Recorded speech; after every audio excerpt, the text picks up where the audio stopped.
Kebanyakan dari kalian udah capek-capek buat SOP, udah nulis nih rapi-rapi, tapi malah nggak kepake. Bukan karena SOP kalian jelek kok, tapi karena saat karyawan kalian butuh jawaban cepat, mereka nggak sempet buka dokumen karena terlalu banyak makan waktu. Dan akhirnya keputusan pun diambil berdasarkan kebiasaan mereka, bukan berdasarkan aturan kalian. Jadi setiap karyawan kalian itu punya versi SOP-nya sendiri-sendiri. Dan karena hal inilah masalah yang besar muncul. Tapi tenang, saya sudah membuatkan solusinya. Saya membuatkan AI automation yang bisa menjawab pertanyaan karyawan kalian detik itu juga. Keren? Good. Cara kerjanya sederhana kok teman-teman. Setiap karyawan kalian mau bertanya tentang SOP, AI akan menjawab detik itu juga berdasarkan SOP kalian. Jam berapapun, dimanapun, kapanpun itu. Mantap? Good. Tapi jangan terlalu cepat senang teman-teman, karena masih banyak hal keren yang ada di video ini. Kalau begitu, langsung saja kita mulai masuk ke sistemnya. Dan kita mulai demonya sekarang juga. Oke, kita udah di dalam responsibility agent-nya. Nah teman-teman, mungkin kalian langsung lihat nih ke judul. Level 5 responsibility agent. Apakah ini susah? Enggak. Gini, kenapa gue buatin yang level 5? Karena gue lihat ya, banyak orang lain yang mengajarkan kalian tuh dari level 1 cara gampang membuat, namanya reg agent by the way, cara gampang membuat reg agent. Dan di sini saya nggak akan hanya mengajarkan cara gampang, tapi gimana setelah kalian melihat demonya dan setelah kalian melihat cara membuatnya di next video, kalian bisa langsung mempraktekannya di bisnis kalian. Keren? Good, langsung kita mulai demonya. Nah, jadi cara kerjanya seperti yang saya jelaskan di awal, sangat gampang sekali. Saat karyawan kalian ingin menanyakan pertanyaan, AI akan langsung menjawab berdasarkan SOP kalian detik itu juga. Akan saya tunjukkan di sini sekarang juga. Jadi untuk memudahkan saya dan kalian juga untuk memahami, anggap when chat message ini dari Neken bawaan by the way. Anggap aja kita menggunakan WhatsApp, Telegram, or whatever. Oke? Nah, langsung saja kita ke resource-nya. Nah, bisa kita lihat di sini ada contoh pertanyaan, ada 5 pertanyaan dan saya akan mengetes satu-satu. Yang pertama dari SOP kebijakan literasi dan inklusi keuangan. Saya lupa satu hal. Teman-teman, saya menggunakan contoh SOP-nya menggunakan contoh di Bank BCA. Jadi cara aksesnya gampang. Kalian ketik aja nih BCA SOP. Nah, nanti akan keluar seperti ini. Kalian klik dan kalian tinggal unduh. Ini free untuk diunduh dan kalian bisa melihat banyak contoh di sini. Kita kembali lagi, kita hapus dulu. Nah, di sini kita ada kebijakan literasi dan inklusi keuangan, lalu ada SOP kebijakan penagihan atau kredit, dan yang terakhir ketentuan komunikasi pemasaran atau periklanan. Untuk melihat jawabannya benar atau tidak, akurat atau tidak, kalau saya tunjukin filenya satu persatu, membuka SOP-nya itu mungkin akan makan waktu dan kalian juga mungkin akan bosen. Jadi kalian bisa melihat sendiri dan memastikan sendiri.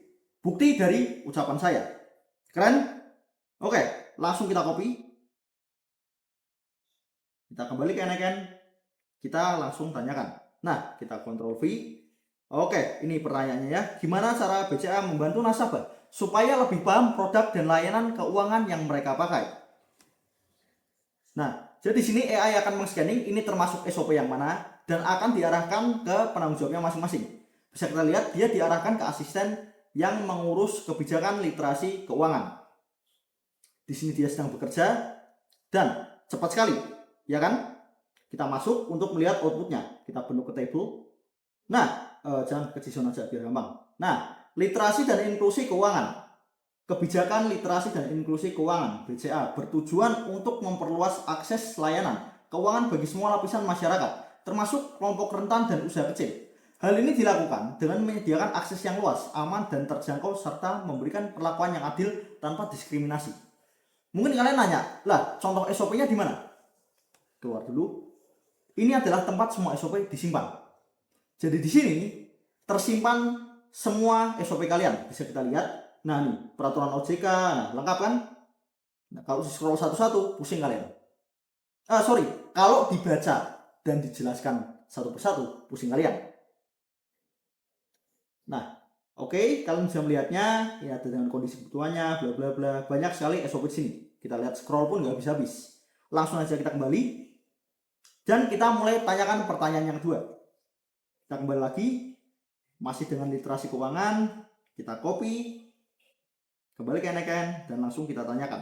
Di sini asisten yang scanning sedang mulai melakukan scanningnya. Setelah itu dikirim lagi ke yang atas, yaitu pengurus kebijakan, literasi, dan keuangan. Kita masuk ke AI-nya dan ini outputnya. Pertanyaan yang ditanyakan literasi inklusi ditanyakan tuh literasi dan inklusi keuangan. Ini dia pertanyaannya dan jawaban yang disederhanakan. Literasi dan inklusi keuangan adalah upaya untuk memperluas akses layanan keuangan bagi semua lapisan masyarakat, termasuk kelompok rentan dan disabilitas. Tujuannya adalah agar meningkatkan pemahaman dan penggunaan produk serta layanan keuangan yang sesuai kebutuhan dan penyampaian informasi yang jelas dan transparan. Kita kembali, langsung saja kita ke pertanyaan 2. Kita copy. Kali ini kita copy dulu tentang kebijakan penagihan kredit. Kita langsung tanyakan ke AI asisten kita. Kita enter.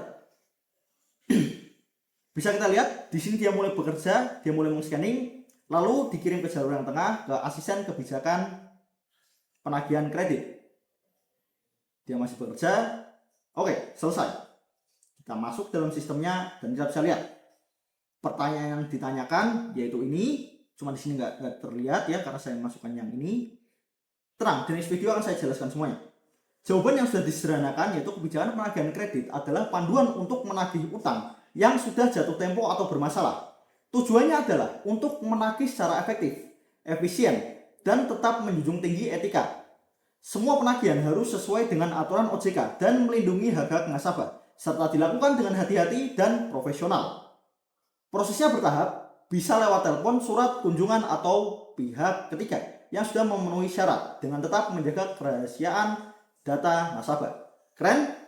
Oke, kalian sudah mulai membayangkan seberapa cepat karyawan kalian saat ingin bertanya SOP dan seberapa bermanfaatnya sistem ini untuk kalian. Kita lanjut ke pertanyaan berikutnya. Oke, kita salin yang nomor 4. Kita copy, lalu kita enter. Masih dengan jalur tengah. Kita lihat di sini. Oke, langsung selesai meng-scanning secepat itu.